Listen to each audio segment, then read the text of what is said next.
L'histoire bien remplie de Françoise Hardy est marquée par de nombreuses maisons. La chanteuse a multiplié les déménagements de demeure en demeure, de Paris à la Corse. Si Thomas Dutronc dévoilait récemment la maison familiale, située sur les hauteurs de Monticello, au nord de la Corse, où il retrouve son père, Jacques Dutronc, si esti à sa mère Françoise Hardy à qui il la doit.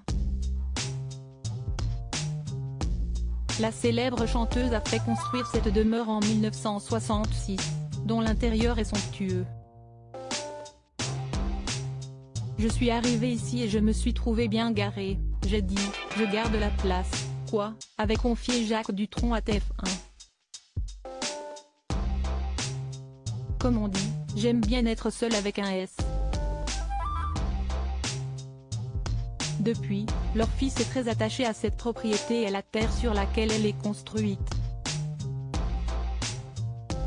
Et la maison de Calvi de Françoise Hardy est loin d'être la seule.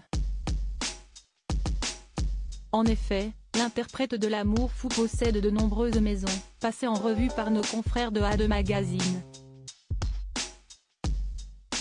De Paris à Calvi, ces maisons retracent la vie bien remplie de Françoise Hardy.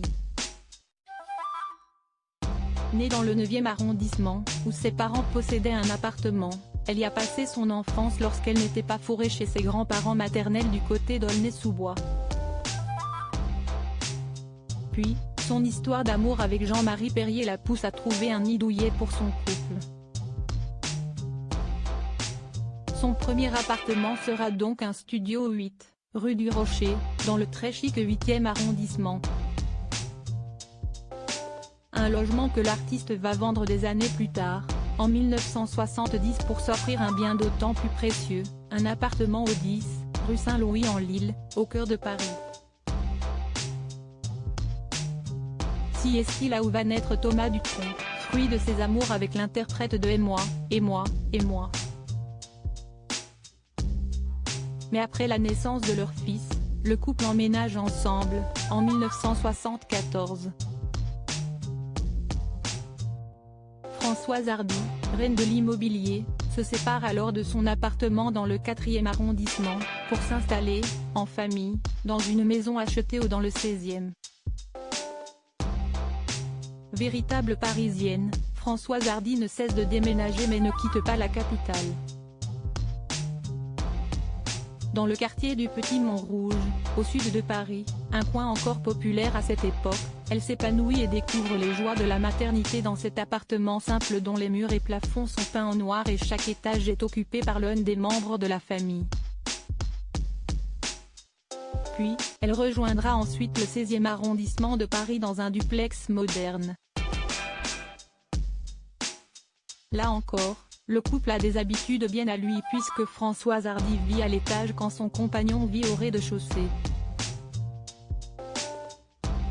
Si est-il très pratique d'avoir chacun notre étage, avait-elle fait savoir lors d'un entretien avec le journal Le Soir, car nous n'avons pas les mêmes relations, les mêmes amis. Françoise Hardy et Calvi et puis il y a Calvi. En effet, depuis 1965, elle adore se trouver refuge en Corse. Françoise Hardy y a même acheté un terrain et fait construire en 1966 une maison sur les hauteurs de Monticello, un petit village du nord de l'île de Beauté. Une superbe propriété familiale qui a vu défiler les amis du couple. Et Jean-Marie Perrier n'y serait pas pour rien.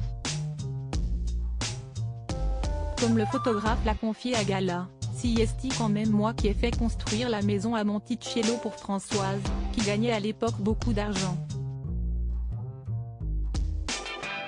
Et pourtant, je n'y ai jamais habité avec elle, mais j'ai passé 40 ans à rendre visite à Jacques dans cette maison.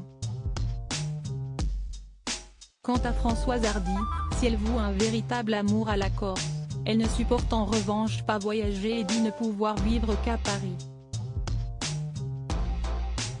Si est-il donc Thomas Dutronc qui profite des lieux.